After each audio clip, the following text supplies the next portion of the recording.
Welcome, everyone. It is finally time for Tim Wyatt and our 4 series of Academy Sophia. We are leading up to Halloween with 4 Fridays on death. It is so wonderful to have him here with us. Let me tell you a little bit about our guest before we get started. He is the one and only Tim Wyatt. He's an esoteric writer, lecturer, researcher, and organizer. He's a broadcast and print journalist for half a century. He's been doing what he does, and he's won awards for his plays and TV documentaries. He has produced numerous TV films, and currently he writes for various esoteric publications worldwide. We have featured Tim here on this channel before. We've had him actually here at the house. I'm a big fan of this beautiful soul. He is the author of more than 50 books, and our focus tonight is going to be one of your favorites. It's going to be Everyone's Book of the Dead. Over 50 books, including Cycles of Eternity, an overview of the ageless wisdom, distributed to more than 40 countries. As an international lecturer for the Theosophical Society and other organizations, Tim travels widely across Europe, and he is the founder of the School of Applied Wisdom. That should sound familiar to you. Based in Leeds, and he also helps to run the Leeds Theosophical Society. Tim has been a lifelong student of esoteric ideas and occult science and is a dedicated explorer of consciousness.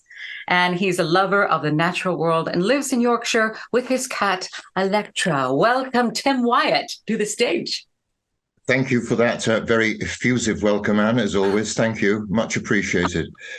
Well, I am just really tickled to have you. And I know we've been talking about This Is Coming. It's a 4-series set that we're doing with Tim on death. And let me tell you what we're going to be doing before we launch into this one. This Friday, this show, we're going to be taking a look at the attitudes to death.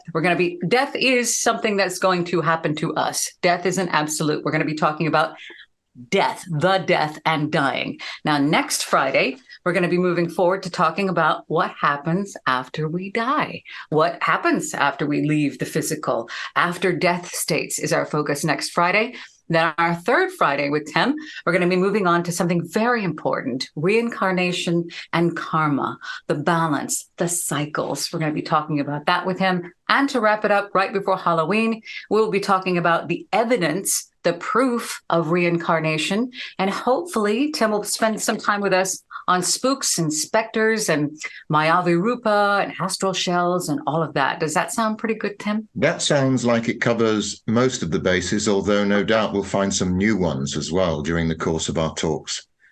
I am so glad to have you here. And we're doing it in a style, I really prefer this. It's more of a conversation. Tim is still the focal point here, but the conversation will take place where we can actually break it up rather than just a talking head and have a conversation with each other. I also highly encourage you, the viewer, to ask your questions, and then we can follow them up in the next series. This is the very beginning of Academy Sophia, which is a different way of learning these ancient teachings, a much more relaxed and accessible way. So as we can get started, I'd like to toss over the entire floor to you, Tim. We have a very unhealthy view of death in the West, by and large, most people. It's changing, but by and large, because most people have an entirely materialistic view of the world, i.e., they see things in terms of the physical fabric of the world themselves and the universe.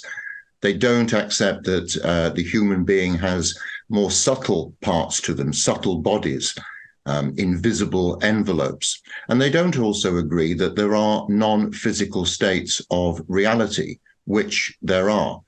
Now, if you believe that all you see is all you get, of course you're going to be frightened about death, because at the end of it all, consciousness is withdrawn, good night Vienna, and all that awaits is an eternity of oblivion. If you don't believe in the existence of a soul and something that survives physical death, then you're going to be frightened about death. And I have to say that my researches in recent years have been colored by the attitudes of people around me and people I've been close to about death. Often people only start to think about it when it's approaching, when they've been diagnosed with some terminal condition, or when they get to a very extreme age and they know that the grim reaper with his scythe is coming to get them very, very, very soon. So it's only then that people start to address the issue. But death is so intimately entwined with life that we shouldn't ignore it. Although if you bring it up in polite conversation somewhere, at the dinner table or in the pub or on the street, people will say one thing to you. They'll say, "Oh, you're being very morbid." It's something that has to be kept in the closet. It's like a kind of a forbidden practice which has to be kept under lock and key because people choose not to explore it. However, things are changing, and attitudes to death are not what they were when I was born some years ago. Then I think that this was a Christian country, and people, by and large, bought into the Christian view of death, which is that, yes, you have a soul that survives death, but it goes to some celestial waiting room for eternity until something rather unspecified happens then. But all the traditions around the world throughout history have spoken about this notion of cycles of life. And that's why I called my first book in the recent series Cycles of Eternity, because it shows that everything is subject to cycles. Why does everything go through cycles? Well, because that's the process by which all kingdoms of nature, all entities in the universe survive, and more importantly, how they evolve and grow and develop. Death is just part of the cycle. We're born, we grow, we reach to a state of maturity, we begin to decline, and then the physical form dies, and the inner portions of us, whatever we are, survives on the inner planes. I wanted to ask a personal question here. When you were younger, were you afraid of death? Did you have a comprehensive look at it? Were you afraid? Were you curious?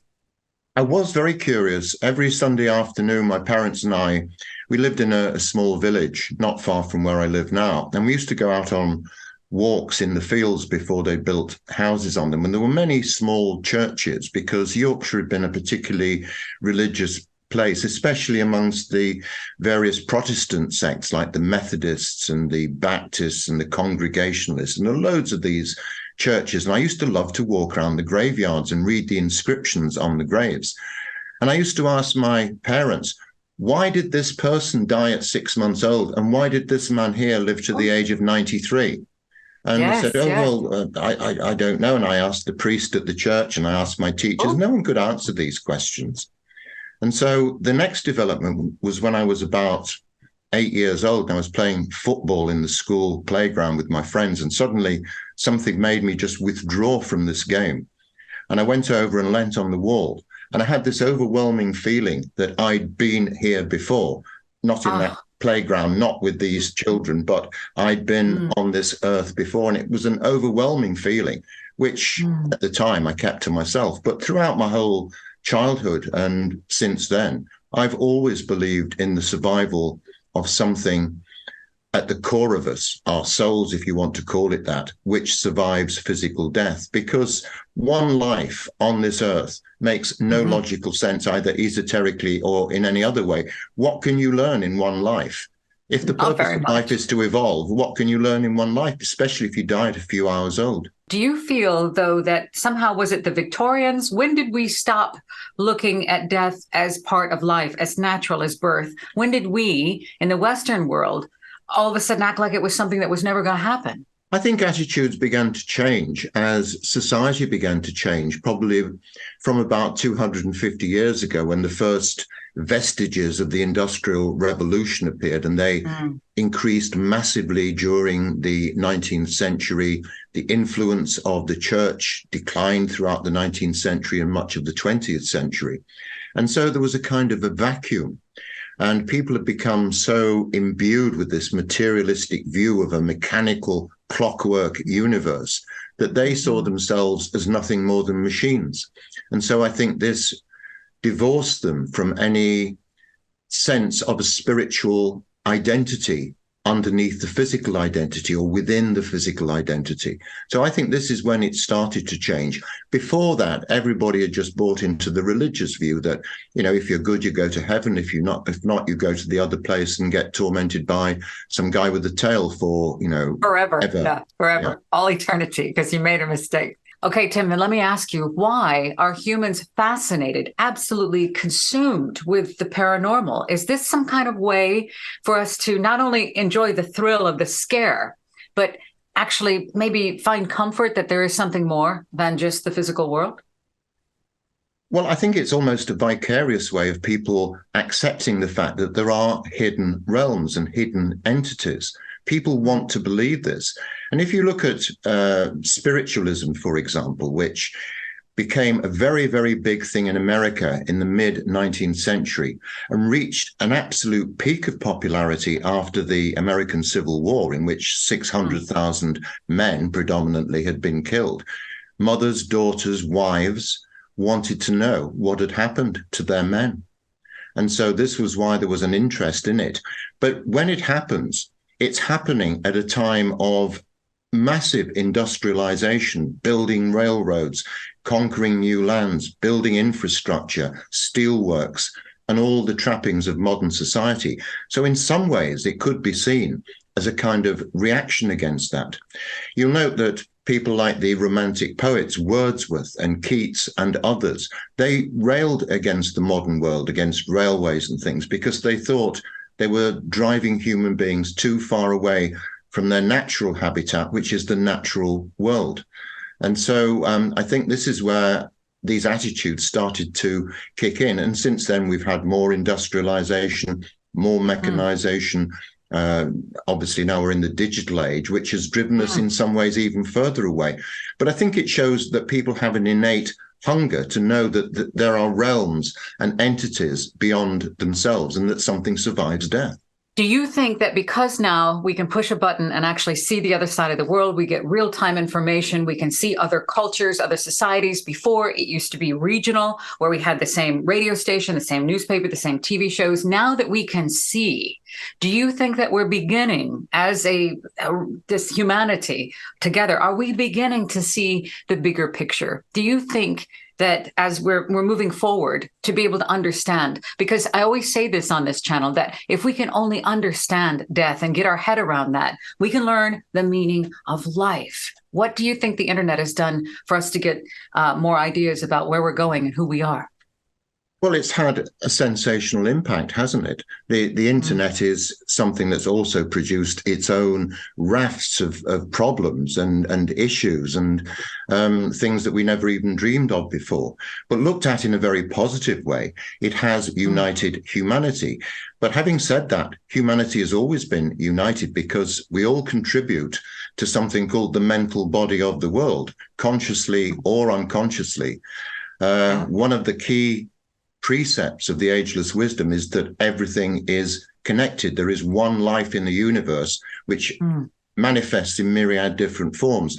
So humanity were already joined together as it was.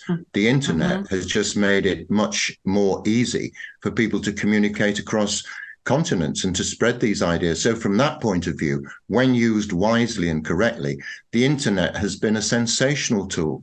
Absolutely. I agree. And I'm thinking, as you're talking, I just wish more people could see videos like this, to read books like Everyone's Book of the Dead, because to me, this is the ultimate cure for grief, for longing for this person to come back. We've lost something, but it's a cycle. It's as night is today. I believe that if we could understand that, just think of the heartaches that could be spared, knowing that there is more to your story, that this is but a day and another day will come again tomorrow. What are your thoughts about possibly working with those who are grieving or who hold on and even skip this life because they refuse to let go of the pain? Well, this comes down to the problem that every human being has, which is attachment. Attachment to ideas, attachment to objects, to relationships, to jobs. It can be attachments to anything, even to a football team or something like that. When people grieve, I think it's through a kind of lack of knowledge of what actually happens. Because one of the things that people are often not aware of is that although we have individualized souls and we individualize and we incarnate according to karmic necessity, each one of us belongs to soul groups. These are like families of souls, little corporations of souls, who often arrange to incarnate with each other in different lives, in different roles. So in one life, I'm your father. In the next, I'm your business partner. In the next, I'm your sister, etc., etc. And we have a karmic script built on previous obligations. So this idea that we never see loved ones again can be explained to people who are grieving and say, if you've had someone in your life with whom you've had intense hatred or intense love or intense mutual interest, then in all likelihood, you have encountered this person in some previous life, maybe not in the last one or even the one before that, but at some point on your soul's journey, you may have come across this person before. We all walk down the street and see people and we just feel drawn to them, or we feel sudden antipathy without them even opening their mouths or doing anything.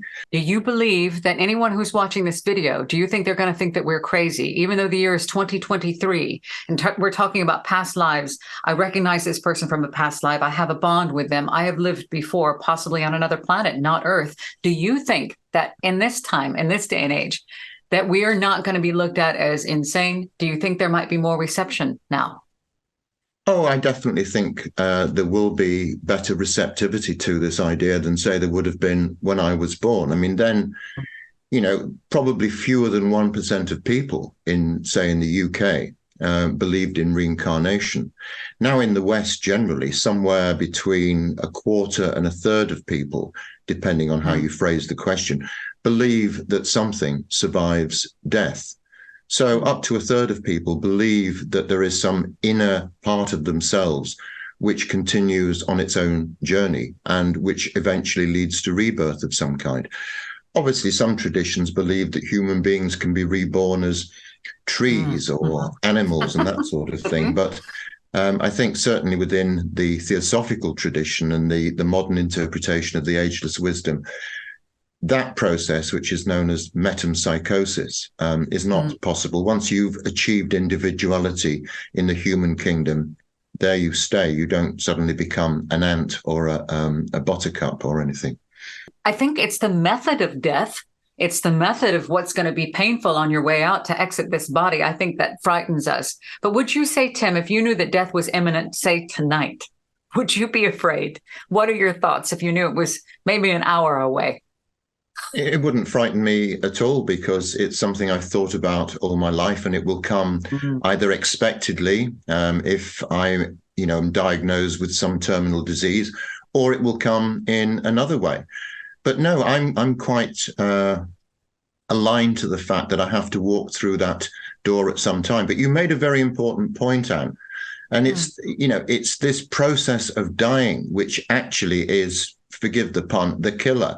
Because, that's what people don't like. They don't like relinquishing dignity. They don't like losing control. So particularly if they are in a state of paralysis or something similar to that, then, this is awful. And people don't, by and large, want to suffer. Everybody would like to have, a good death, a clean death, whatever that happens to be. But obviously, our destiny and our karma dictates our deaths just as much as it dictates many parts or influences many parts of our lives. But yeah, it's this process of dying, which I think is the thing that really disturbs people more than anything else. And I'm not sure what you can do about that. I don't think there's anything you can use to alleviate that other than to say, this is only a stage that you will go through before a period which is much more peaceful than you've enjoyed here on this physical plane on the earth. The near-death experiences come back with these, if you look at them and run them just like you would when we contrast the religions, philosophy, and sciences, we look at the commonalities. Let's look at the commonalities of the near-death experiences. And they come back with validation that it's all going to be okay. This is a very natural thing. And now that we have the technology to bring the bodies back after a heart attack that we didn't have 50 years ago or whatever. And we also have the ability to record what takes place. There's so many of these near-death experiences that are coming. And I believe the reason they're so popular online is because they comfort. They bring a sense of comfort. And I always try to refer that to somebody who's really deeply grieving. I try to give them hope in a way. when I find out that people have passed and they don't have a big, long, painful death, I hate to say it, I'm a little envious. That sounds pretty good to me. And I wanted to ask what your thoughts were about Switzerland, or having an option to, in case you couldn't take care of yourself hygienically or whatever, and you were going to be suffering. What are your thoughts?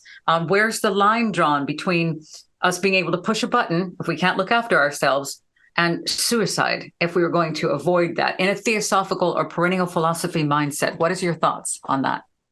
Well, my thoughts are very clear on this, and I'm not in favor, by and large, of anything to do with assisted dying. And I'm certainly not in favor of suicide, because it should be pointed out to people that suicide has its own ramifications on the other side. And if you think that suicide is an escape from your responsibilities or your guilt or indeed anything else, then it isn't. Because if you don't go through whatever experience it was in this life, then you'll have to do it at some point in a future life. And it may be even more difficult and unpleasant at that point. So you can't duck these things. While I have every sympathy for people who, are in situations in which they have no control, or people who, despite modern analgesics, are in extreme pain all the time, I'm not in favor of ending this life, because when we come into this life, we come into it with something that people call a soul contract. We agree to be here for so long and to try and achieve certain things, our soul purpose, if you like. Many people don't ever realize what this is, but we do have a soul purpose. And if we cut that short, it means that we are in some ways turning our backs on a particular opportunity. I know these words might sound very high-handed, but I'm not in favor of this at all.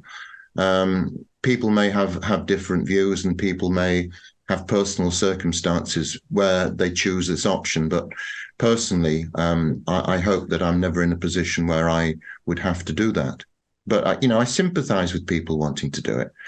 Human beings are dignified creatures, and when you lose that dignity, you lose the biggest part of yourself. Tim, in the near-death experiences, when they describe this beautiful, absolutely, they can't even express this pure love and compassion and understanding that they experience. They also talk about the dimensions, the change of going from the physical and transitioning. Can you talk a little bit about what you understand about this transition, even though we're going to talk about that in depth next week, about the after-death states, the dying state of the human being, what that's like? Well, one of the really interesting things about near-death experiences, Anne, is the commonality of features in them. And it doesn't seem to make any difference on people's cultural, religious, geographical background. These experiences are the same for all people across all cultures, and they all seem to share certain features. For example, people find themselves floating out of their body, sometimes looking down on an operating table in a hospital, and people report conversations of the surgeons and the nurses. And then people typically go down a channel or a passageway or a tube or a tunnel, and they emerge into what's usually described as light or love or something like that. And they're sometimes met by people they know, or wise beings or family members, and they're taken on a journey. But this is a place of extreme beauty normally, and they feel it's absolutely wonderful. I mean, they might be walking with Jesus or Muhammad or Buddha, or it might be some person they don't recognize, but they will be imparted certain information. Sometimes they go through a number of different levels, maybe go to even more beautiful places. But in all of them, eventually they reach a point, a barrier, a wall, a gate, a stream, something, which prevents them from going any further. And they say to the wise person who's with them, "Why are we stopping?" And they're told, "No, this is as far as you go. Now it's your time to go back." Well, many people come back reporting that they really didn't want to come back, because this other place was much nicer than the place they'd left on the operating table or wherever. But they are told, "No, it's not your time yet. You have to go back." And the process then gets repeated. But you're right, obviously, medical technology, which has improved massively over the last half century, has enabled more and more people to report on these experiences. But the commonality of them, and as we'll discuss in the future, they're bearing on what actually happens. Because one of the other things that people often experience in near-death experience is, and what happens in the real situation, is a life review. So people see, the events of their lives, rolling backwards, and nothing is concealed. And sometimes it's portrayed to you as the effect it had on other people, for example. So, very, very interesting stuff. And I think a lot of this has contributed to changing attitudes about death. I do see some of those who have had a near-death experience. Just because you've had one doesn't mean that you're an elevated spiritual being. I think they're kind of like report cards. So you're lucky to get a report card, but I don't think in any way it elevates you to an enlightenment. What are your thoughts on that? No, these experiences happen to people of all persuasions, of all levels of education, at all stages in their lives. And probably if we could go back and examine the records of the past, we'd probably find them there as well. They are experiences which are very profound for people, and virtually no one comes back from these the same person. They are changed fundamentally. They are convinced that there is a spirit or something within them which is beyond the physical body and which survives physical death. They are convinced by this almost to a person. So these are amongst the most profound spiritual experiences that people have in their lives, and they're great opportunities. They may be there to tell certain people certain truths, or they may happen for reasons I'm unaware of, but they're important nonetheless, Thank you so much, Tim Wyatt. I cannot believe we've got 3 more episodes with you. Coming up next Friday, we're going to be going in depth to the after-death state. So we've talked about, covered briefly. If you have any questions for Tim, by the way, please leave them in the comments, and we will cover these in the upcoming episodes. Next Friday, we have got what happens in the after-death state. And the Friday after that, we're going to be going into reincarnation and karma. This is so important, so powerful.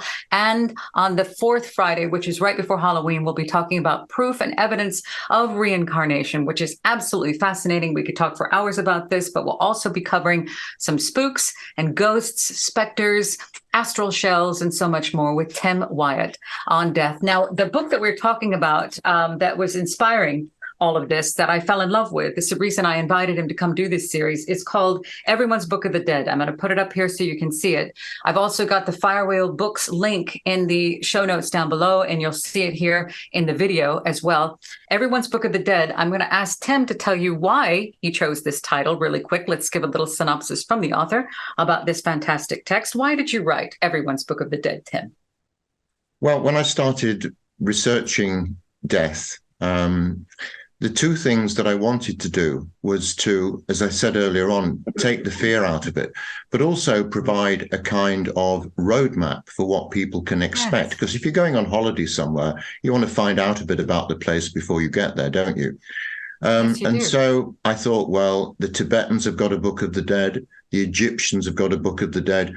Why shouldn't everyone have a Book of the Dead? They should. They should. And let me tell you, if you were to open the Egyptian Book of the Dead and the Tibetan Book of the Dead, they're daunting texts. But I will tell you that Tim has made this. Look at this. There's lots of photos, and it's easy to follow along. It's really well done, and it's incredibly affordable. It is called Everyone's Book of the Dead, and we're just touching on it, just barely touching on it. But you can find that at Firewheel Books, and we're very much looking forward to having you here with us again, Tim. This is part of the new Academy Sophia series, a new way of learning the ancient teachings, making them relatable, understandable, and applicable in our daily life. Because if we could lose the fear of death and we truly learn how to live, we can find the meaning of life. It's true, because as the morning comes, so will the night. And as birth and death, it is nature, and that is it. It's nothing personal, is it, Tim? No, and to misquote the words of Samuel Johnson, he who is frightened of death is frightened of life. There you go. That's a perfect way to close. Thank you so, so much. Thank you all for being here with us. And we'll be back next Friday with more Tim on death. from Everyone's Book of the Dead right here on Living Theosophy. I love you guys. Thank you so much.